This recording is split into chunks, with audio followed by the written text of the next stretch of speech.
Hey guys, today's video is going to be another Poshmark Q&A. First question, hello, I watch your videos all the time and you're awesome. Thank you. And I know you've talked about this several times and I wrote it down, but I can't find it. Can you please tell me the name of the whitening background you use? Thanks in advance and keep up the good work you do. So yes, I've talked about this before. She's talking about the app that I use to white out the backgrounds on my listing pictures, and it's called Photo Room. It is only available for iPhone. I think somebody commented once that there's an Android version, but I don't know the name of it. I do pay monthly for it, so it doesn't have the little watermark on it. And I think it's totally worth it. But yes, it's called Photo Room. And I've been told, I say the word room like rum. So Photo Room. Next question, if an item doesn't have a brand tag, how can I find out what brand it is? So I have run into this a lot of times, especially at the thrift stores. I don't know why they do that. They cut out the brand tags. I don't know why. If you cannot find the brand tag, look for the fabric tag, which is usually hold on, let me see if I can grab something. I have this shirt and this is by the brand BP. It does have the brand tag here, but if there's no tag here or if it's ripped out, you want to look for the fabric tag, which is usually like on the inside of the shirt if you're looking at a shirt. And you want to look on the tag and it'll say RN. I don't know what RN stands for. What does RN stand for? RN stands for Registered Identification Number. I guess the I is invisible. Okay, anyway, yeah, you want to look for an RN number, and this one says the RN number is 58665. So then I would Google that. I would Google RN number 58665 and it would come up with the name of the company. Sometimes it does get tricky because some companies have or some brands have like parent companies, so it might get tricky sometimes. I can't really think of an example off the top of my head.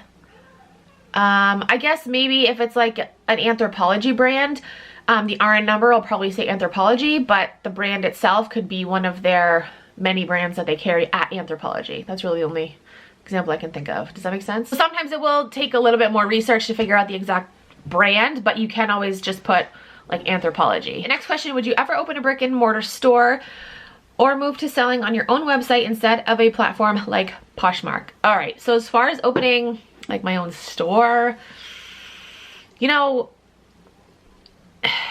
no. I mean, I think it would be cool, but it'd be a lot of friggin' work. And if that ever happened, that would be when all my kiddos are grown up and like out of the house. But let's be real, none of them are ever moving out. I'm never allowing my kids to move out.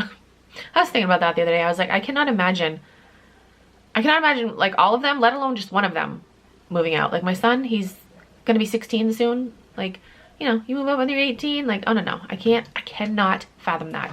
Anyway, yeah, if that ever happened, that would probably be when the kids move out, but that's a lot of work. And you know, I don't think I would ever, I don't know. I don't think I'd ever open, I mean, especially since where I live is like in the middle of the woods. If I lived in a bigger city, maybe, but I would definitely, it would definitely have to be like not near where I live right now because yeah, the population isn't too much here. As far as going to like my own website other than Poshmark, that's actually a possibility.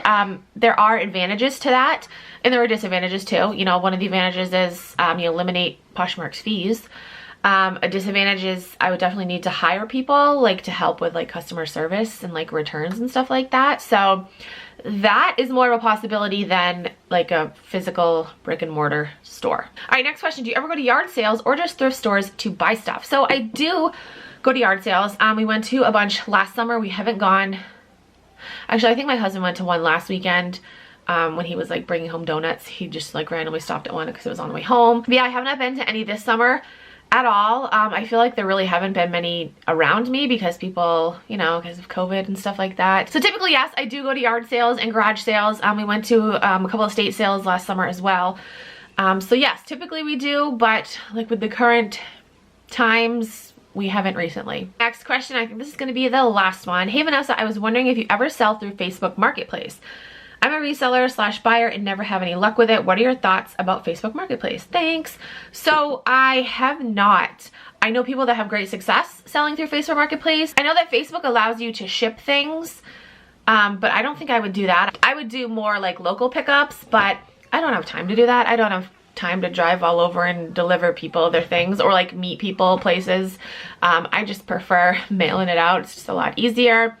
So no, unfortunately, I don't have any experience with Facebook Marketplace, but some people that do have experience with Facebook Marketplace, they are shoe resellers. Their names are Ryan and Lindsay, or Rinzy. They actually live in the same state as me, and I've run into them a couple times. They are super awesome people, and they're amazing. Like, they give out so much knowledge for free, for free, for free. Follow them on YouTube and on Instagram to learn pretty much anything that you want to learn about reselling for free. Again, can we emphasize free? Not knocking anyone that charges to give out information that you can get for free. But yeah, I'll link their YouTube channel and their Instagram down below. But they've been selling a lot on Facebook Marketplace recently, and they have a lot of really good tips and tricks. But like I said, I don't think I've purchased things off Facebook Marketplace, but I haven't sold anything myself. But that is it for this video. I hope you guys enjoyed. If you have any other questions, you can comment down below. Send me a DM on Instagram or tweet me on Twitter. If you're new to Poshmark and you want to sign up, you can use my code. It is KeepinItRad. You get a $10 credit, and I also get a $10 credit, so thank you. But yeah, that's it for this video. Thank you guys so much for watching. I'll talk to you guys in my next video. Bye.